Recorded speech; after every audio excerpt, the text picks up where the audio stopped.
La Côte d'Ivoire a célébré son accession à la souveraineté internationale en 1965 dans une ambiance festive.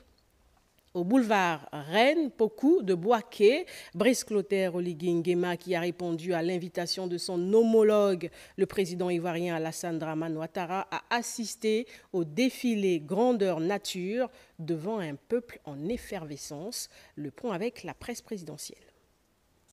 Boulevard Abla Pokou de Bouaké, à bord de son command car, le président ivoirien Alassane Dramane Ouattara passe en revue les troupes. Ce moment dont la solennité est accompagnée par 21 coups de canon sous le regard admiratif des populations venues massivement vivre cette célébration et de l'ensemble des invités. Dans ce décor républicain, soigneusement orchestré, les troupes à pied, les démonstrations aériennes et les colonnes motorisées rythment le défilé. Ce défilé qui mobilise 4 900 personnels et 550 engins et véhicules. Les équipements militaires bien exhibés comme l'infanterie motorisée, la composante blindée, les lance-roquettes, les véhicules de logistique, l'escadron motocycliste de la police nationale. Le tout devant un parterre d'illustres invités parmi lesquels le président gabonais Brice Clotaire Oligui Nguema et son épouse Zita Oligui Nguema.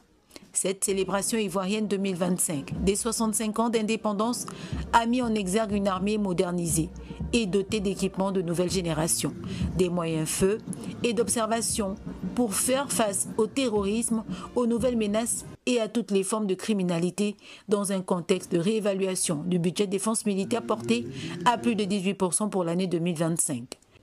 Pour les autorités ivoiriennes, cette démonstration est aussi celle d'un État qui, malgré les contingences, avance avec méthode. Placée sous le thème « Forces de défense et de sécurité, gardiennes de l'espérance et de la fraternité », cette prestation est donc, entre autres, l'expression ou l'orientation de l'idéal des forces de défense et de sécurité d'être une valeur forte qui préside aux grandes victoires, celle de la fraternité d'armes qui unit tous ceux qui sont guidés par le même objectif de défense du drapeau.